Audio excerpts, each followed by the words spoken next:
మే 3వ తేదీ ఆదివారం నుంచి మే 9 శనివారం వరకు ఈ వారం ద్వాదశ రాశుల్లో ధనుర్రాశి వారికి ఏ విధంగా ఉండబోతుందో చూద్దాం. ధనుర్రాశి వారికి ఈ వారం అంతా కూడా మిశ్రమ ఫలితాలు ఎక్కువగా ఉంటాయి. ఏ పని ముందు చేయాలో ఏ పని తర్వాత చేయాలో తెలియని సందిగ్ధ అవస్థ అనేది ఎక్కువగా ఉండటం అనేది జరుగుతుంది. అలాగే చేసే ప్రతి పనిలో కూడా అది లాభం వస్తుందా లేదా నష్టం వస్తుందా, ఆ పని అవుతుందా అవదా, ఇలా తర్జన భర్జనతో కొంత ప్రయాస పడటం అనేది కూడా జరుగుతుంది.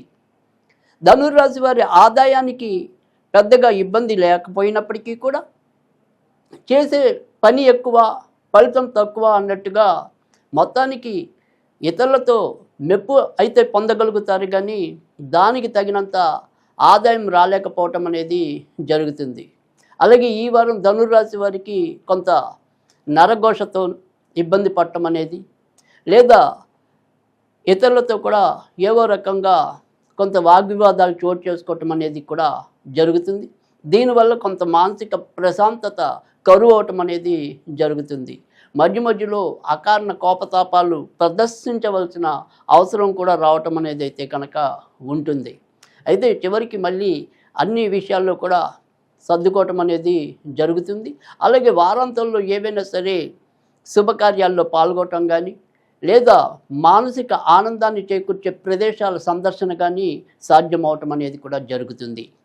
ఇక ధనుర్రాశి వారు ఎవరైతే మరి వివాహం కోసం వేచి ఉంటే కనుక వారికి సంబంధించినంత వరకు మరీ ఎక్కువ ఆశాజనకంగా లేకపోయినప్పటికీ కూడా ఎవరైతే స్వతంత్ర వివాహాలు కానీ లేదా ప్రేమ వివాహాలు కానీ చేసుకోవాలని ఉవ్విళ్ళూరుతున్నారో వారికి మాత్రం ఖచ్చితంగా లాభదాయకంగాను, వారి వారి యొక్క వివాహం ఖచ్చితంగా మెటీరియలైజ్ అంటే లేదా ఫైనలైజ్ అవటం అనేది ఈ వారంలో ఎక్కువగా ఉంటుంది.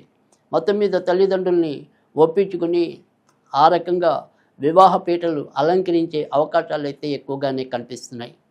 ఇక భార్యాభర్తల మధ్య మరీ చెప్పుకోదగిన ఇబ్బందులు అయితే కనుక రావు. ఉన్నంతలో ఎంతో కొంత అనురాగం పెరగటం అనేది, ఒకరికొకరు తాత్కాలికంగా కొంత విభేదించినప్పటికీ కూడా మళ్ళీ సహకరించుకోవటం అనేది కూడా జరుగుతుంది. షేర్ మార్కెట్ స్పెక్యులేషన్స్ ఈ వారం ఎంతో కొంత లాభదాయకంగానే ఉండటం అనేది అయితే జరుగుతుంది.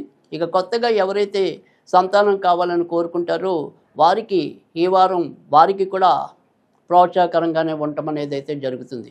అయితే ఆరోగ్య విషయంలో ఎంతో కొంత జాగ్రత్త తీసుకోవటం అవసరం. ముఖ్యంగా ఊపిరితిత్తులకు సంబంధించినవి కానీ, శ్వాసకు సంబంధించినవి, అలాగే చర్మానికి సంబంధించినవి తాత్కాలికంగా చిన్న చిన్న ఇబ్బందులు ఎదుర్కొనడానికి అవకాశం ఎక్కువగా ఉంటుంది. అయితే విదేశాలకి వెళ్ళాలి అనుకునే వారి ప్రయత్నాలు దగ్గర వచ్చి ఏవైనా సరే వెనక్కి వెళ్ళే అవకాశాలు ఎక్కువగా కనిపిస్తున్నాయి. అయితే విదేశాల్లో ఇప్పటికే ఉన్న వాళ్ళకి ఎంతో కొంత మేలు జరిగే పరిస్థితి అయితే ఉంటుంది. ఈ వారం వీరు ఎక్కువగా సుబ్రహ్మణ్య స్వామికి సంబంధించిన పూజలు చేసుకోవటం ఉత్తమం.